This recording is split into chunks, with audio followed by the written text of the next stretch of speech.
Have you ever worked for someone who had title and authority, but no one really wanted to follow them?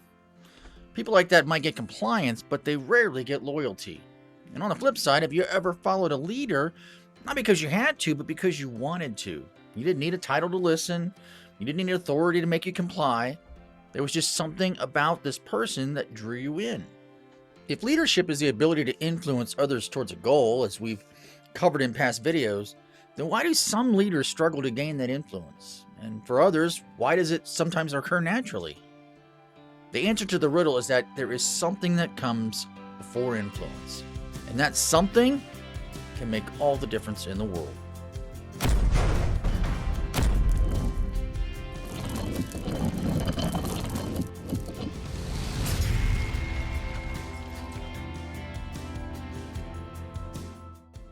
Hi, I'm Johnny. Welcome back to the channel and our ongoing series, Servant Leadership 101. And if you're looking for a place where leadership intersects with faith and encouragement, then you're in the right spot, because that's what we study here. People often fail to understand that leadership is more than simply having influence over people. Because when you live out servant leadership, you focus on people and meet their needs, and you genuinely care, you create something powerful. You create an attraction. And once that attraction is there, influence flows naturally. That attraction is what I call the 4-3-4 effect. The concept behind it is simple. The 4-3-4 effect is just a way to name and study that attraction or act of being drawn towards a leader. Sometimes it's felt before a person actually chooses to follow someone, or before influence is ever really established. And without it, influence doesn't last. And once you understand this attraction, the 4-3-4 effect, you stop chasing influence, and instead, you start generating the conditions that produce it. This concept is so central to everything I learned about leadership that I built my entire framework around it and explained it in my book, The 4-3-4 Effect: Modern Strategies for Effective Servant Leadership. So how does the 4-3-4 effect actually differ from influence? Let me show you. Imagine a bathtub full of water while a child's toy boat floats inside the tub. If you toss in a bar of soap, it will produce ripples. And the action of dropping the soap in the water represents the actions of your servanthood. The ripples created represent the 4-3-4 effect, while the rocking of the toy boat is the influence they bring. Now, I want you to take a moment and think back on your own life. Do you remember anyone whose leadership or character just totally captivated you? Did you ever find yourself drawn to a person without even knowing or understanding why? It could have been a teacher or a coach or an employer or a supervisor. It could have been anyone. But the truth is, that feeling, that attractiveness that you felt, that was the 4-3-4 effect working, pulling you toward them, sucking you in. If you work hard at being a servant leader, you will produce the 4-3-4 effect, and therefore people will become attracted to you. Let me give you another illustration. Do you remember science class and electromagnets? Think of this as a giant electromagnet.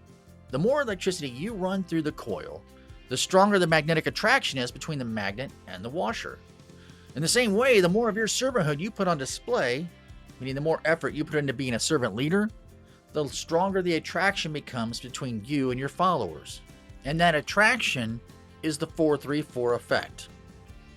To go a step further, I want you to imagine influence as being the length of time in which the metal and the magnet are touching as a result of that attraction between them. In other words, no servanthood is no attraction. No attraction, no influence. So once again, displaying your servanthood triggers your 4-3-4 effect, which in return brings you influence. Now, over the years, I've learned from some incredible leaders. And I've also learned from some not so great leaders. And through those leadership lessons, I discovered that the most effective leaders aren't just skilled in leadership. They consistently produce something else, something more. At the time, I really didn't have a name for it. But as I thought about each of those experiences, I realized it wasn't just influence, it was attraction. And that attraction is the 4-3-4 effect.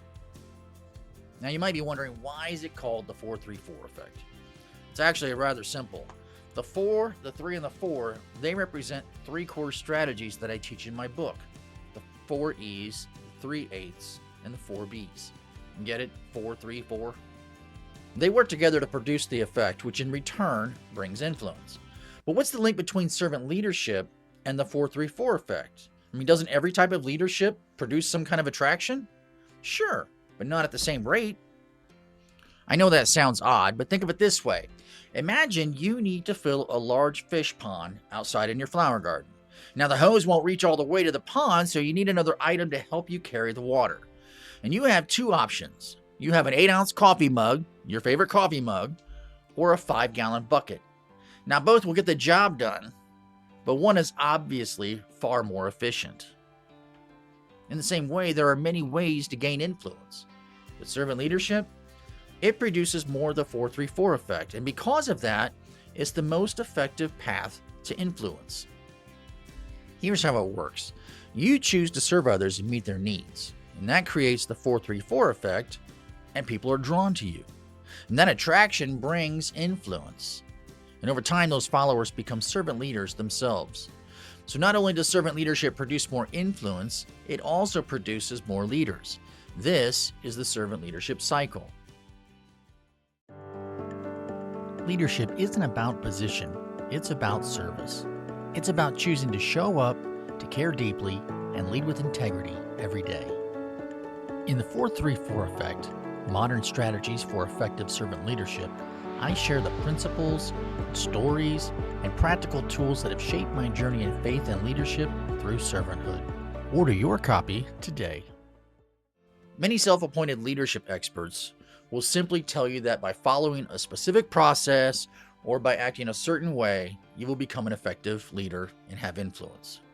And they say things like, do this, or act like this, or follow this system, and you'll gain influence. But here's the problem with that. There's a missing link.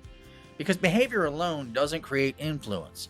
Something has to happen inside the follower first. And that internal response, that attraction, that willingness to follow, that's the 4-3-4 effect. And if you don't understand that, you'll spend your time trying to force influence instead of generating it. Acknowledging the 4-3-4 effect exists is what sets this channel apart from other sources regarding leadership. And the effect you produce will be the secret to your servant leadership success. Some people might say, well, isn't the 4-3-4 effect just another name for influence? I would argue no. Influence is leadership. But the giving of that influence, that action comes from the follower. And what causes them to give it? That internal pull, that sense of trust, that desire to follow. That's the 4-3-4 effect. That's what comes from the follower. You cannot have influence unless someone chooses to give it to you. So how do we actually go about generating the 4-3-4 effect? How do we actually trigger it among our followers? And I'm sure there's countless ways to connect with them and generate the effect. But if you follow 3 basic strategies I teach in my book, you will create the 4-3-4 effect. These are the very same strategies, I might add, that I use in my own life. And remember, you can use servant leadership in a variety of places. You can use it in clubs, you can use it on teams, with groups, your place of worship. You can use it just about anywhere. But if you make servanthood a lifestyle, then you will find yourself using it everywhere and all the time. So let me bring this back to where we started. Why do some leaders get influence and others get loyalty? And it's not talent, it's not personality, it's not even experience. It's what they produce in the people around them. Because the best leaders, they don't chase influence. They create the kind of environment where influence is given to them. And that environment is built through servanthood. And that's the foundation of everything I teach in the 4-3-4 effect. Because when you start understand this principle, you stop asking, how do I get people to follow me? And you start asking questions like, how do I become the type of leader people are drawn to? And that changes everything. If you enjoyed this video, please be sure to hit that like button. Please subscribe to our channel and turn on all notifications so you don't miss any of our content. And lastly, drop me a line in the comment section and let me know if you've ever felt the 4-3-4 effect attract you to a leader. And if you're just joining us, this is the 4th video in our ongoing series, Servant Leadership 101. And you can click here for episode 1, which is where we define leadership and laid the foundation for this entire series. Or you can click here and check out our other series on encouragement. So be safe, God bless, and I'll see you in the next one.